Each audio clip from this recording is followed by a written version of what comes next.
Good afternoon, participants. In the last lecture, I told you about various application of radio tracers in hydrology. And I told you that those radio tracers, they were all artificially produced radio tracers. We produced them in various reactors and then used for various hydrological investigation. But in this lecture, I am going to tell you about not the artificially produced and used radioisotopes in hydrology. In this lecture, I am going to discuss you about the application of environmental isotope tracer techniques. Before I tell you about the various application of environmental isotope techniques in hydrology, let us discuss the hydrological cycle.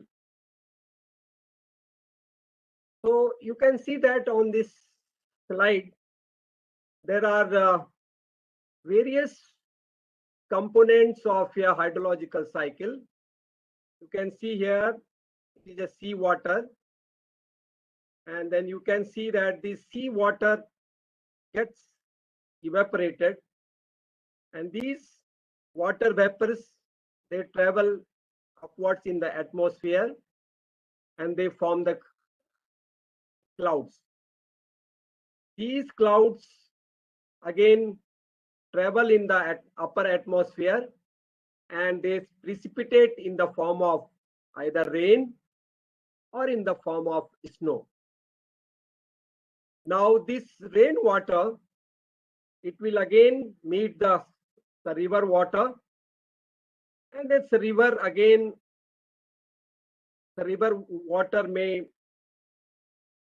percolate to the ground, and again groundwater may again interconnect to the seawater.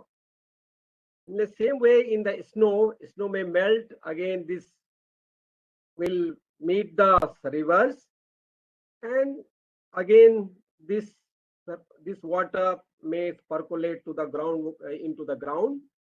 And maybe again groundwater and seawater, they may be interconnected, and then this keep on going. This again the seawater will be evaporated, and again the same thing will happen.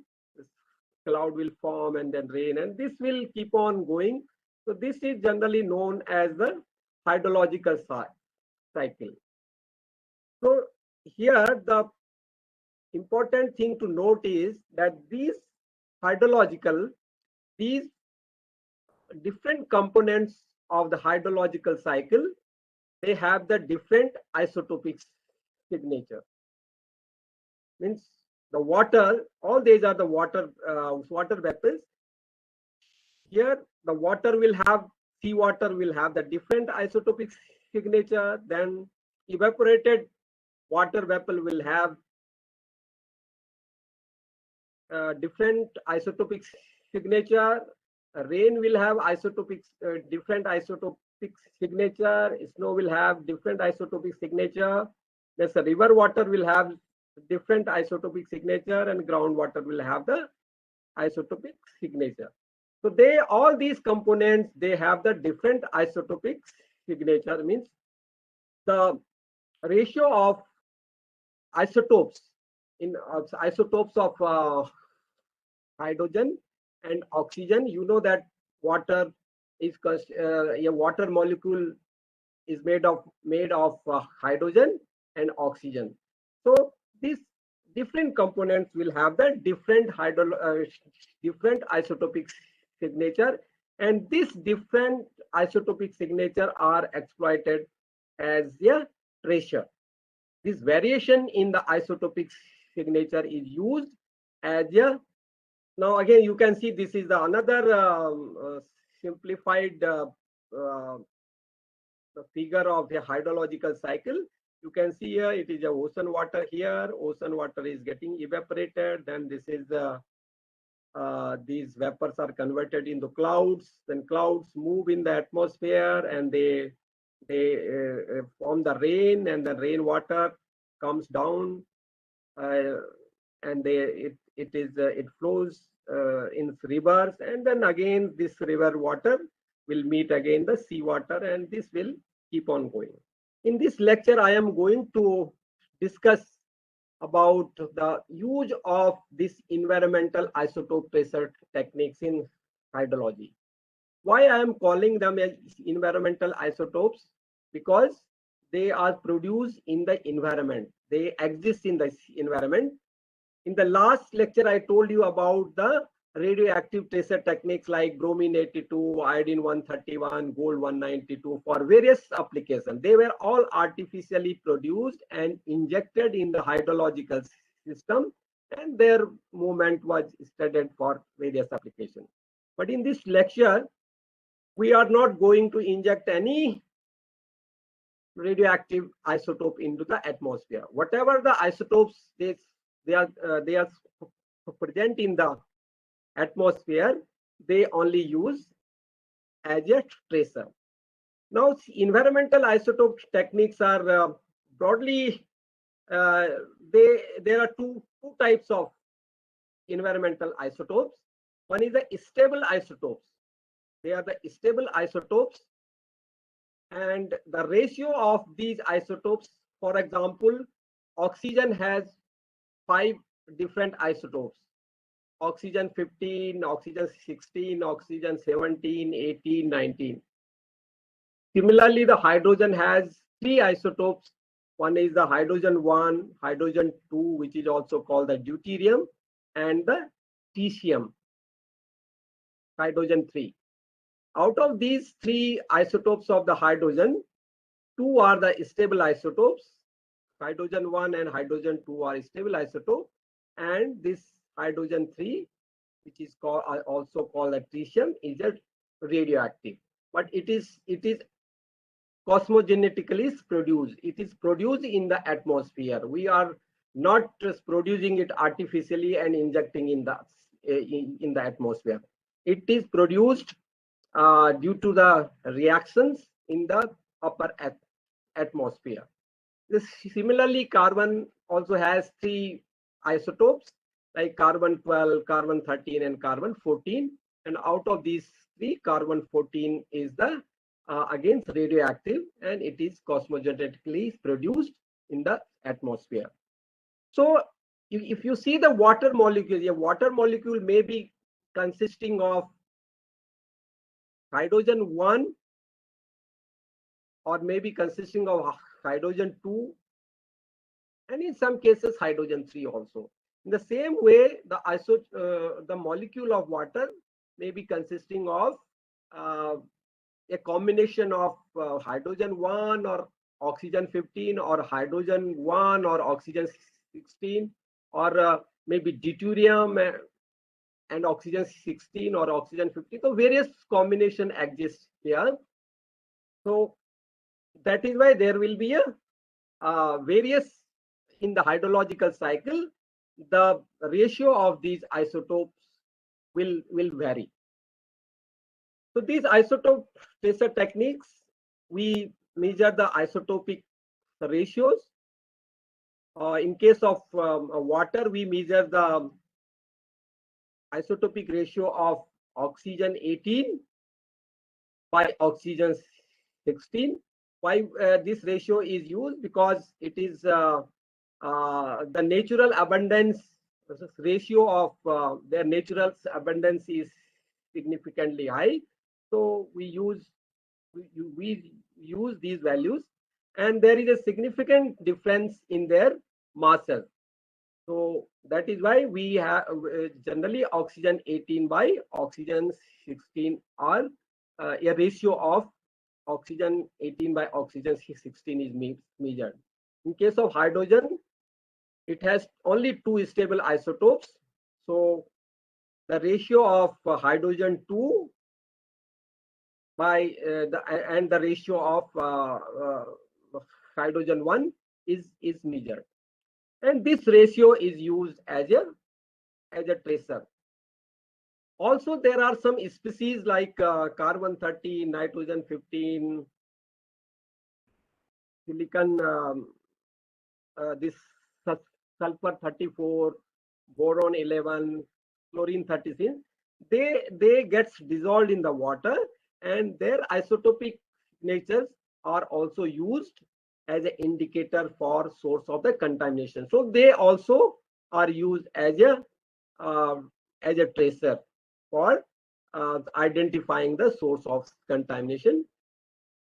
Then radioactive isotope techniques. I told you that these radioisotopes we are not injecting into the atmosphere.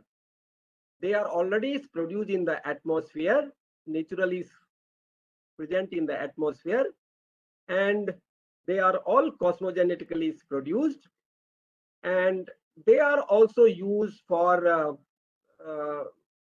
they are mainly used for dating purpose, that is to estimate the residence time or age of the water. So these radioactive isotopes are tritium, carbon 14, chlorine 36, silicon 32, argon 39, krypton 85. And they are also radioactive and used for the dating and to estimate the groundwater's residence time. Actually, isotope tools are not the independent tools actually.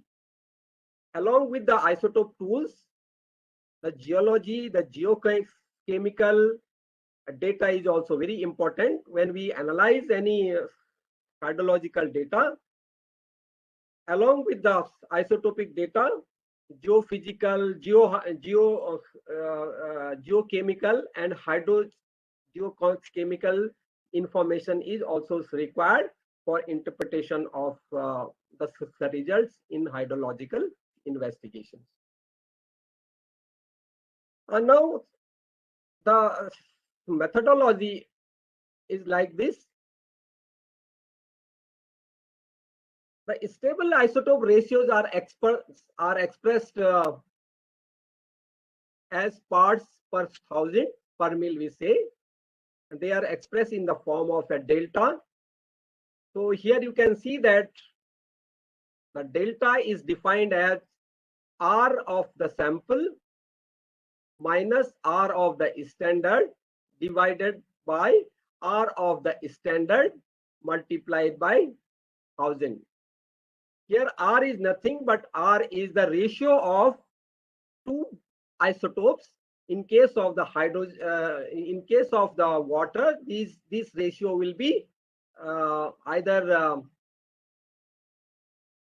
deuterium, means hydrogen 2 by the hydrogen 1, or in case of the oxygen, this ratio will be oxygen 18 by oxygen 16.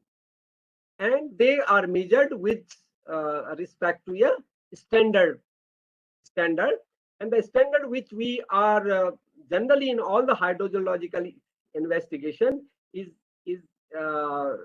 known as VSMO, Vienna Standard Meteoritic Ocean Water. It is actually this standard is supplied by International Atomic Energy Agency. It is synthetically produced, and in that standard, the delta D value of oxygen and delta value of deuterium is 0. So the value of delta oxygen 18 and delta deuterium, these values are 0. There are other standards also, but we generally do not use them. And if you see that the general variation of this delta value, we call it the delta value of hydrogen 2 and the delta value of oxygen 18 in nature, they vary. So the deuterium values vary from minus 200 to plus 100 per mil, and the oxygen delta oxygen 18 values vary from minus 30 to plus 10. Actually, in 1961, one scientist known as Herman Craig from United States. He took the rainwater sample from the different parts of the world. He collected the rainwater sample from the different parts of the world, and he measured the delta oxygen values of delta value of oxygen 18 and delta value of deuterium, and he plotted them both here, and he found a straight line. Now, and this straight line is called global meteoritic water line. So now all the values of any sample is compared with respect to this line. Now, if you see that in the warmer region of the world, the values of delta D and oxygen 18 will be high. But in the cold region, the delta D or delta oxygen 18 value will be quite low.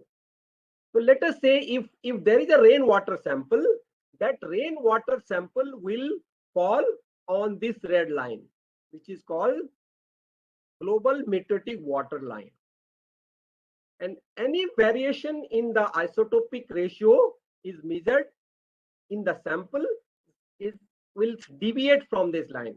Now let us say that in case of there is a seawater and these are rainwaters mixing, the isotopic composition of the water sample will fall on this line, which is called the mixing line, which is passing through here from the origin here. Similarly, the isotopic signature of seawater will be close to 0, because as I told you that the standard has the value of oxygen 18 and deuterium in the sample is 0 actually, and the seawater also has isotopic signature of the seawater are also very close to 0. And if there are if you see an isotopic signature of the lagoons, if there are lagoons, the lagoons are lagoon water are they are heated, and there is a lot of isotopic enrichment of the heavier isotopes, and you will find that the value of delta D or oxygen 18 is higher in the lagoon water. So the different sources has different isotopic signature here.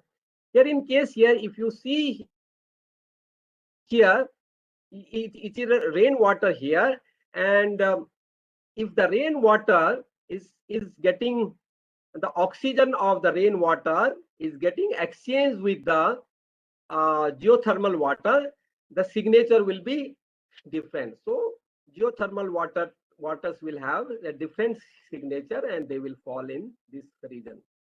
So the different samples, the different water samples will have the different isotopic compositions.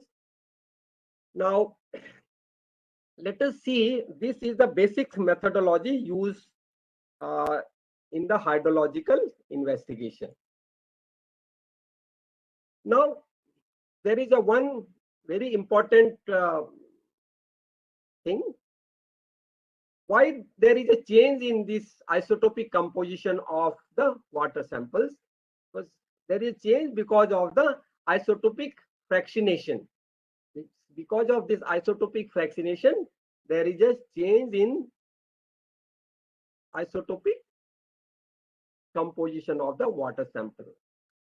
So you can see that what is the isotopic fractionation? Isotopic fractionation is the process in which the lighter isotopes preferentially evaporates, whereas the heavier isotopes easily condensate. So you can see here, if you have a seawater, the lighter fractions means the water molecules having the lighter hydrogen or the lighter oxygens, they will evaporate. The water molecule consisting of the lighter atoms of hydrogen and lighter atoms of oxygen, they will evaporate. And the water molecules consisting of made of the heavier fraction, they will stay back in the seawater. So this is called the isotopic fractionation. Here in case of the, this was in case of the evaporation. See, the lighter fractions are getting evaporated from the seawater and the heavier are just remaining in the water only. Same thing in the condensation process, the lighter will stay back while the heavier will percolate in the heavier will precipitate in the form of rainwater. And you can see that this fractionation process is affected by latitude, which is called the latitude effect. It is also affected by altitude. It is also affected by continental effect, that is the distance of distance from the coast. It is also affected by the seasonal variation. It is also affected by the amount of the precipitation or amount of the water. So main process which is responsible for variation of this isotopic signature is the isotopic fractionation. Now,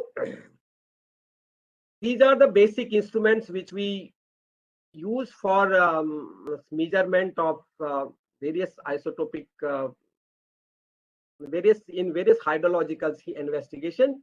You can see that this is a laser mass analyzer, laser isotopes analyzer. It is a very tabletop analyzer, and it is used for measurement of the isotopic ratio of water. Means that is the deuterium by the hydrogen and oxygen 18 by oxygen 16. Here, this is a water testing kit which is used for the testing of pH, electrical conductivity, temperature, dissolved oxygen. This is a isotope mass spectrometer, which is the main instrument used in the hydrological investigation.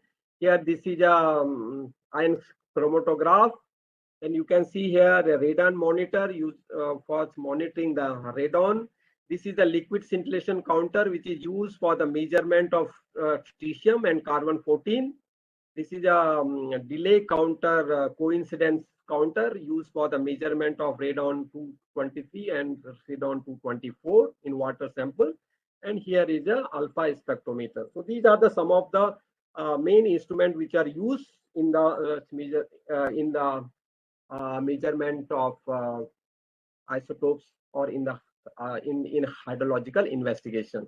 Now, this is the principle of isotope ratio mass spectrometer. You can see here in this there is a ion source here. There is a filament which emits the electron, and the water sample is first converted into a gas form, and that gas sample is injected into this chamber where this electron will be emitting from this filament. They will ionize the gas and ions will be formed. These ions are isolated, and these ions will have the different mass, means different ions of hydrogen and oxygen. They will have the different mass, and then there is a magnetic field here, and there will be bending of, they will be isolated, and there will be bending of these, there will be deflection of these ions here, and lighter mass will bend less, while the mass having the ions having, there will be more bending here, and then there is a separation, and these ions are collected in a different Faraday cups, and the ion current is measured, and same thing is done for the standard also, and the ion current is measured, and from that ion current the isotopic ratios are measured. So this is the principle of a mass spectrometer, which is used for the measurement of various ratios of different isotopes. First, as I told you, for the determination of the age or the residence time of the groundwater, we use either tritium and carbon-14 or sometimes chlorine-36 also. This is a simple radioactive decay law here. So let me here define here the measure that tritium is measured in units of the tritium, sorry, tritiated unit, tritium unit. So one tritium unit is equivalent to if one atom of tritium in 10 to the power 18 atoms of the hydrogen. It means that is called one tritium unit, 1 TU. And depending upon the values of this tritium or TU values, we find out what is the age of the water or what is the residence time of the this thing. So you can see here 1 TU, if the value of tritium in the groundwater is less than 1 TU, it means it is a submodern water and it was recharged prior to 1952. If the value of TU is 1 to the 4, it means that it is a mixture of mixture between sub-modern and the recent recharge. If the tritium values are 5 to 15, it is a modern water, which is recharged in the by the recent rains. If the tritium values are more than 30 TU, a considerable component of the recharge from 1962 or 1970. And if the tritium values are more than 50 TU, it is dominantly from 1960. Like that, from these tritium values, we estimate the what is the age of the water or the residence time of the groundwater. In the same way, the carbon-14 is also measured. Carbon-14 is measured in terms of PMC, percentage modern carbon. If the activity of the water sample, sorry, if the activity of carbon-14 in the water sample is equal to 18.56 becquerel per gram of carbon, it means this value is called 100 PMC.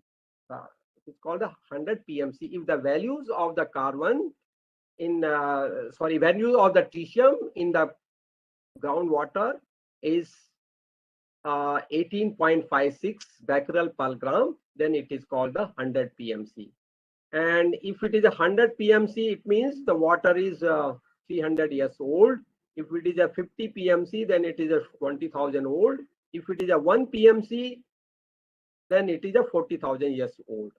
And for again dating the very, very old water, we use the chlorine 36 as tracer. Now, after let me now discuss some of the hydrological investigations which are commonly carried out using the stable isotope tracer techniques. These techniques are used for identification of source and origin of groundwater recharge of drying springs in mountainous regions, establishing the aquifer interconnection, understanding the source, surface water and groundwater interaction, identification of source of groundwater contamination, estimation of groundwater discharge in coastal region, estimation of the residence time of age of the groundwater, which is called the dating, and identifying the origin of geothermal waters, and investigation of hydrological processes of lakes and wetlands. So these are the very commonly carried out stable isotope tracer techniques in hydrology, and these are the various applications. Now let us discuss a few examples of this. this is the map of India, and we have carried out various hydrological, a number of hydrological investigation in all over the country. Some are done for hydrographic separation, some paleochannel study, some groundwater recharge study, groundwater salinization, fluoride contamination, and so on. So, in fact, isotope and radiation application division, we have a dedicated section which is called the isotope hydrology section. That section conducts all these studies. Now let us see that.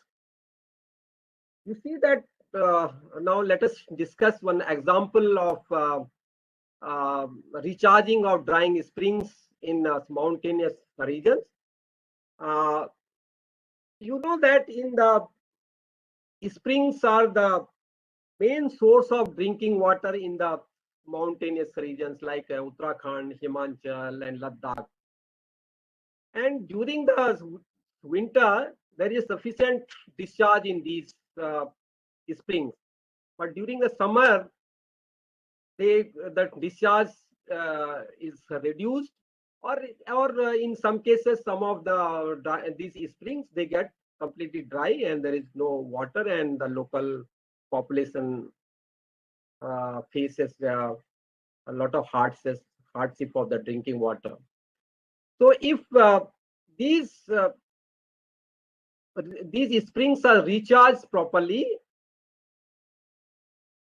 by the rainwater, if they are sufficiently recharged, then there will be a continuous flow of water in these springs, even throughout the year, even in the winter and summer.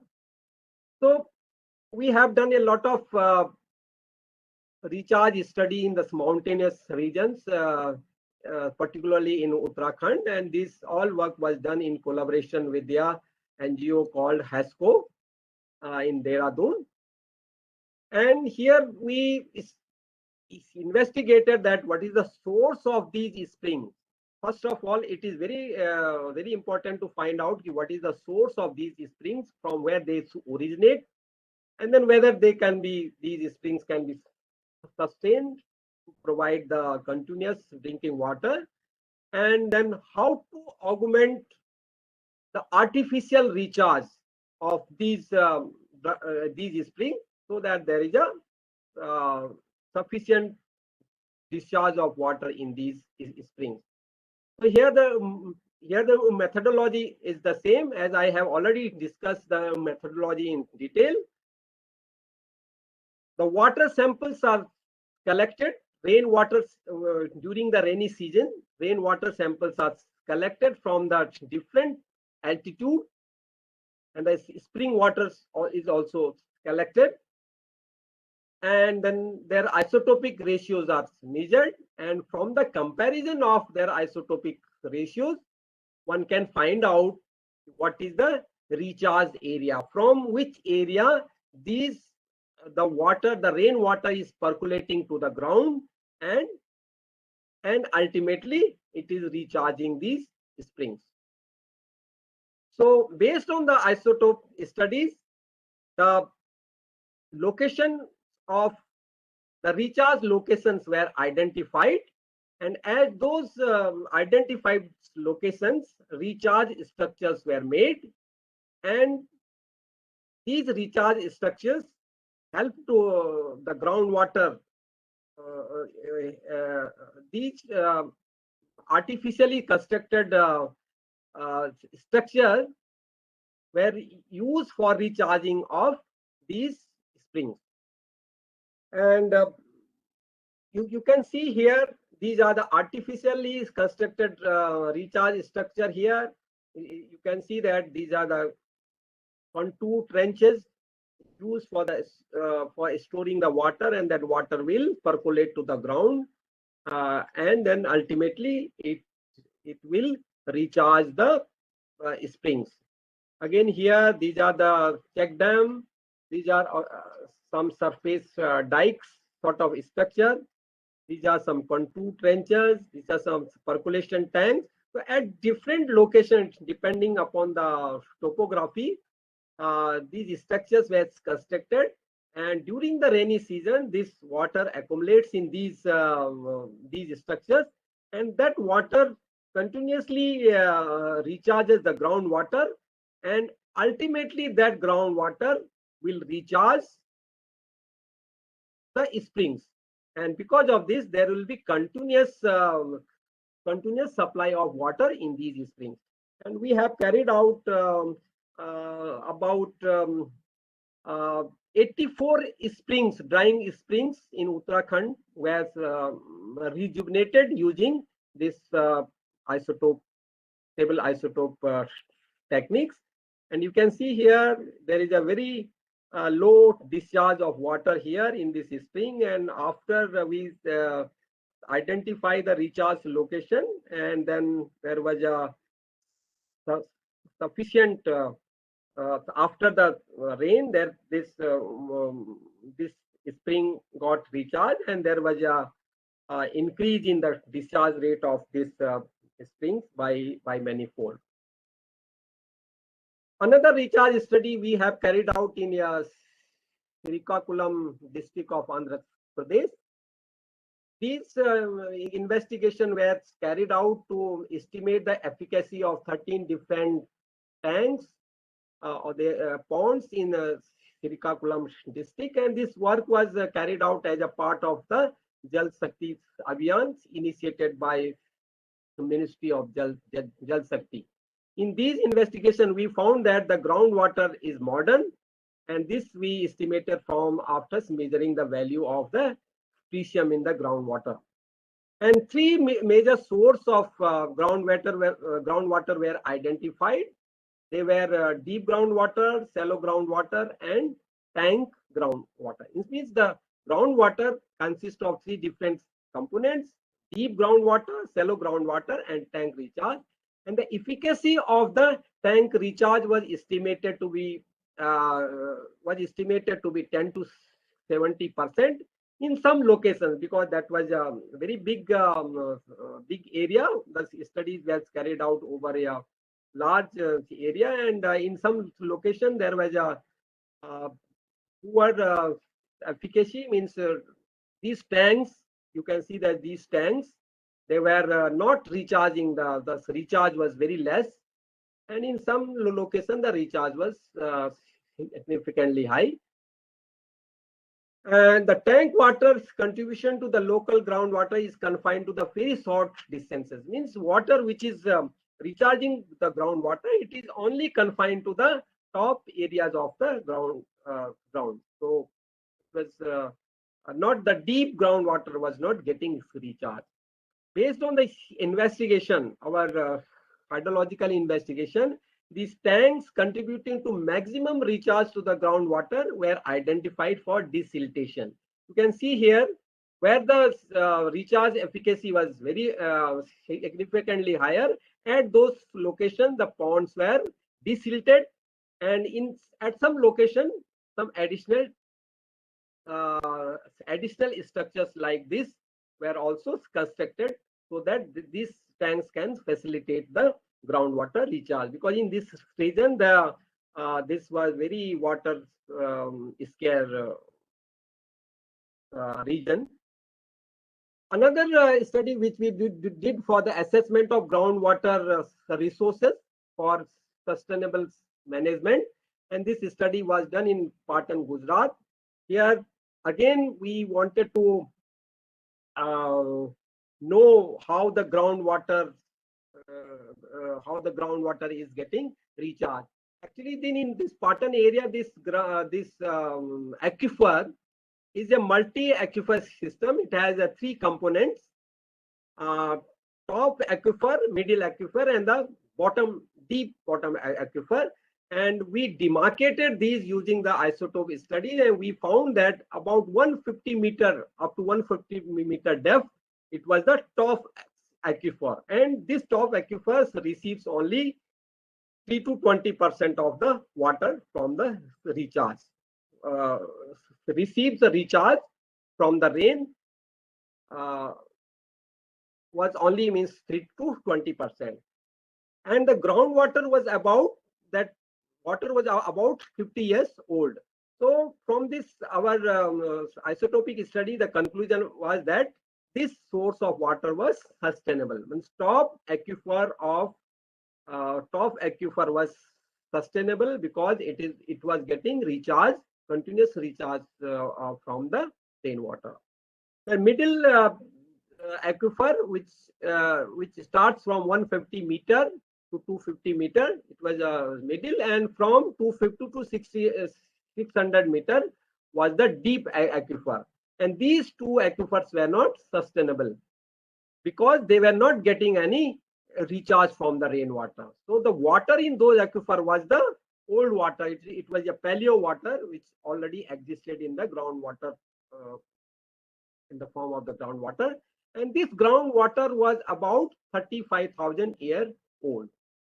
And from this study, the conclusion was that the groundwater in the middle and deep aquifers get negligible recharge from the modern precipitation, and therefore the judicial management of the groundwater is highly recommended.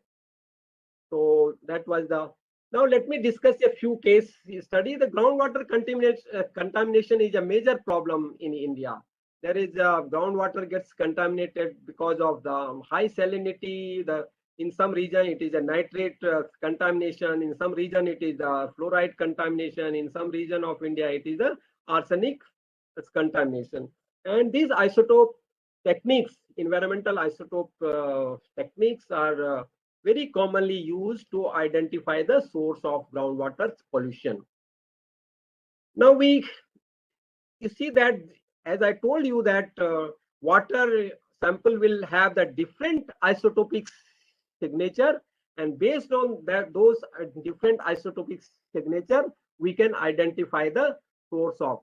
In addition to this, there are some compounds which get some compounds of carbon 13, nitrogen 15, sulfur 34, boron, strontium. These compounds, they are dissolved in the groundwater, and their ratio is also measured to estimate or to identify the mechanism as well as the source of groundwater contamination.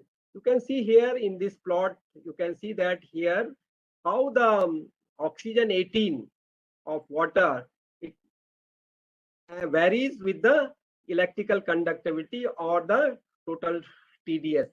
You can see that if it is a fresh water, and if there is a microbial contamination of the groundwater, there will be only increase in the delta oxygen 18 values. Only this value will increase, this value will remain constant. You can see if there is seawater and groundwater mixing, then the isotopic ratio will fall on this line. If there is a dissolution of some salt, the isotopic composition will remain same, while the electrical conductivity will increase. In the same way, the isotopic signature of nitrate and oxygen of nitrate and nitrogen of nitrate, they will also vary, and you see that different values will have the different sources has the different values of the nitrate. If the source of the nitrate is vacuolar or the industrial gases, you see their values will fall somewhere within this rectangular. If it comes from the fertilizer, it will fall somewhere. If the nitrate comes from a manure or septic tank or waste tank, the values will fall within here. And again, that the nitrogen, different sources have the different values of the nitrogen 15, sulfur 34, and carbon 34. So different sources will have the different values, and from those signature we can identify what is the source of pollution. We recently carried out some hydrological investigation in Illakal area of Karnataka, and there was a fluoride contamination was the problem. And you can see that there is a disease of the teeth, which is called fluorosis, and this is caused due to um, excessive fluoride in the groundwater. And there was some problem. We state governments, Karnataka government, they referred this problem to us, and they told that let us identify what is the source of pollution, source of the fluoride. And we did the environmental isotope studies, and uh, we found that both shallow and deep groundwaters are interconnected and contaminated. Means both the shallow upper this surface water and the groundwater, they were interconnected. So any fluoride which comes in this surface water will percolate down, and it will contaminate the groundwater, because the groundwater is used for the drinking purpose. And what was the source here? The rock polishing industries, they contribute the fluoride contamination. And zones contaminated by anthropogenic sources and the natural sources were also delineated from this isotopic study. And we have carried out similar isotopic studies in many parts of India. Again, in Thane district of Maharashtra, there are a lot of salt pan activities are going on in this Thane district, and the groundwater was had very high salinity. So obviously there was a suspicion that this salt pan activities are contributing to the groundwater salination. But when we did the environmental isotopic studies, we found that salt pan activity is not contributing to the groundwater salinity. Means these salt pans are not the source of the salinity of the groundwater. What was the source? Basically, the main source was that over exploitation of the groundwater's resources, and because of that, this seawater was getting into the groundwater, and then this was appearing in the groundwater. The salinity was more in the deeper zones as compared to shallow zones. Actually, what should have happened if there would have been salinity due to these salt pan activity? Only the top zones would have been contaminated with the would have had very high amount of the salinity, but that was not the case actually. The salinity was more in the deeper zone rather than the shallow zone, and the groundwater away from the salt pan was also found to be very saline. Actually, the groundwater which was away from this salt pan activity, that was also saline. So definitely these salt pan activity were not the source of the groundwater contamination. Again, now let us see that another application of isotope is the hydrographic separation.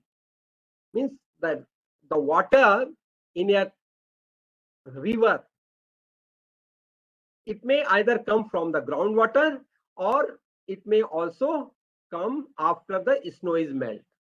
So basically any river will have, especially the mountainous rivers, rivers in the mountainous regions of Himalayas or of Jammu and Kashmir, those rivers have the two components. One component is the groundwater, and other component of water is due to the snow. And it is very important to know what is the component of the snow melt. What is the component of the river which is contributed by the snow, and what is the component, what is the percentage of the ground of the river which is due to the groundwater. So here in this again stable isotope tracers were used, and from these tracer balance equation one can find out what is the percentage of the snow melt water and the groundwater in a river. And we had done recently a number of studies in Jammu and Kashmir region and also in Uttarakhand region, and we estimated the values of the groundwater as well as the snow melt component contributing to the river water. So these values were different at different places. The values were different. The groundwater actually contributes very less. Actually, it's less component. Majority of the mountainous regions, the water comes the water is in the river is due to the snow melt. Again, the isotope techniques are also used for the exploration of the geothermal areas. And you know that geothermal energy is a very clean energy. It is available 24/7, and it is a renewable source. And isotopes such as oxygen-18, deuterium, tritium, carbon-14, carbon-13, boron-11, and so on, they are used to identify source and origin of these thermal waters and their recharge altitude. Also to understand the source of dissolved iron in the thermal water, estimate the age of thermal waters using tritium and carbon-14 dating, and to calculate the reservoir temperature. What will be the temperature of the reservoir water? And then whether these thermal water can sustain or not, and whether there is any possibility of exploring these geothermals for the production of the electricity. So these are the these are the studies we have carried out in the various geothermal areas of India. And in the recently we have carried out a geothermal study in Maharashtra, which is called Ganesh Puri and Akloli and Jalgaon Dhule region, Turail Rajawadi area, and these studies were carried out with a private company called Thermex. While in this area, the studies were carried out in collaboration with GSI. And the main finding of these studies were the thermal water in all the areas, in all these areas, they were of meteoritic origin. Means the rainwater was the main source of these thermal water. The estimated reservoir temperature in Turail and Rajawadi area, their temperatures were around 150 degrees centigrade plus minus 10 degree. In Ganesh Puri, Akloli region, the temperature of the geothermal waters was 130 degree with plus minus 10 degrees centigrade, and same as 110 degrees centigrade in Jalgaon Dhule region. And here the age of the thermal water in Ganesh Puri region was around 100 years, while in case of Turail area, it was 13,500 with the error of 1,500 plus minus 15 years. And this was estimated using the carbon-14 dating. Similar studies we have carried out in all the geothermal fields of India, and this table shows that what are the reservoirs temperature, what are the chemical composition, what is the stable isotopic values, and these all values are now used to assess whether these geothermal waters can they be used for the production of the electricity. So with this, I think this is the end of this lecture. So in summary, I would like to say that environmental isotope techniques play an important role for investigation of groundwater pollution, recharge, and eventually development and management of water resources. Thank you very much.